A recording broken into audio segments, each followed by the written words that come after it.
Hello folks, this is Mark the Cruz from Maple Bonsai, and today we're going to talk a little bit about repotting Japanese maple. I have Sid with me. In fact, we're working on Sid's maple, so you must have seen him, his maples on earlier videos that we've done here at Maple Bonsai. So the first task that we have is removing all the leaves that have autumnized or getting ready to fall off anyway. They've seceded from the tree, and next strong wind and they fall right off.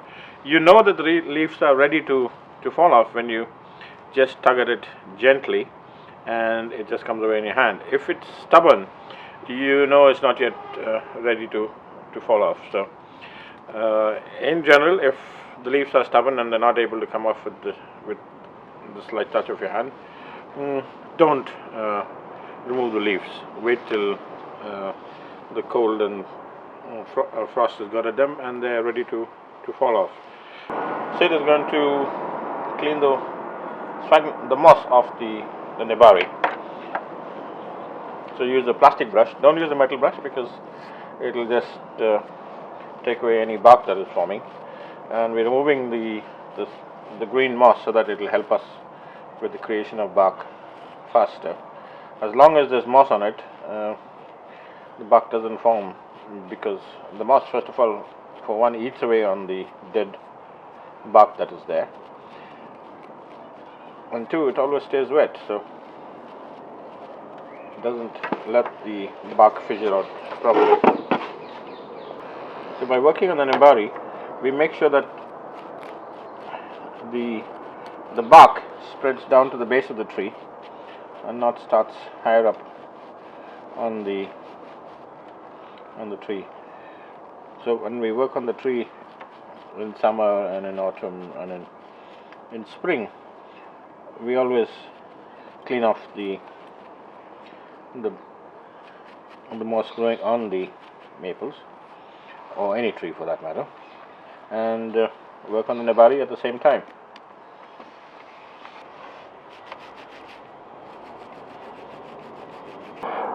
From there, it's 1, 2. Cool. Yeah, and cut away any stub that remains just above. So cut as close to the. Very good. This now, carry on. 1, 2. Yep. Count, show me. 1, 1, 2's there. Yep. Next one, show me. 1, 2. Cool. Now, anything that's going downwards, yeah, needs to go. So there are 2 there. And the other one. Cool. And that one underneath. This one. Where we have more than a few, like we have here,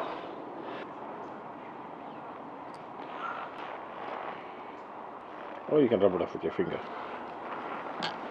Gotcha. Rub it off. Yeah. Go for it. Yeah. So when you have a mask like this, you decide on the 2 best ones that you want, depending on the direction that you want it to let it grow, and then prune. Go for it, Sid.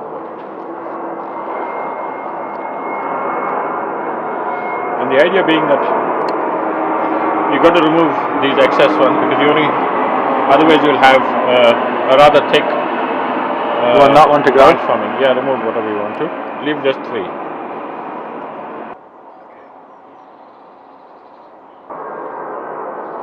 Till up to the front. So that means that one that is going away, we need to remove. Go for it. All the way to the end? No, till there. The 2. Till there. Here on this branch, which is a side branch rather than a main branch, that's the main branch. So this branch is a side branch and it's getting too thick. So you can see this is a very coarse branch. So we have to remove that and leave the delicate branches.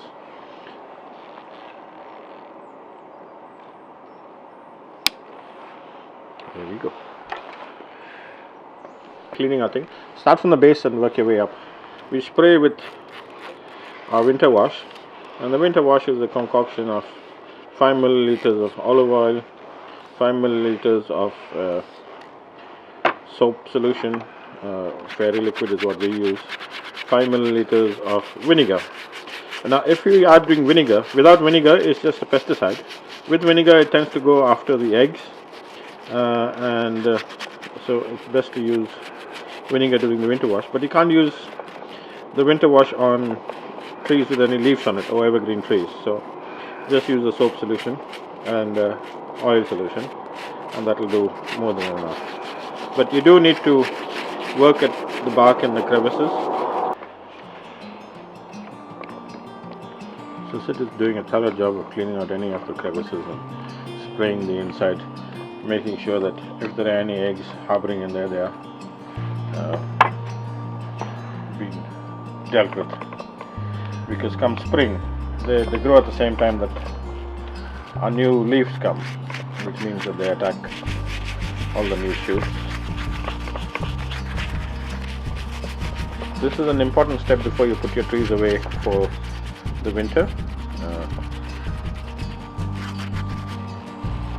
So you work from the bottom of the trunk all the way till the top of the tree, and then you move on to the bigger branches. Be careful that when you're on the branches that you're not rubbing away delicate shoots, but spray them anyway, even if you don't rub the branches. Look out for fungal activity, for woolly aphids and stuff like that. Just keep your eyes open, and that will help you keep your trees safer over winter.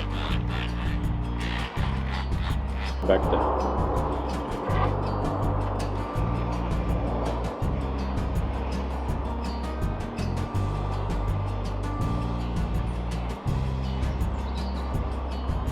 Excellent to me.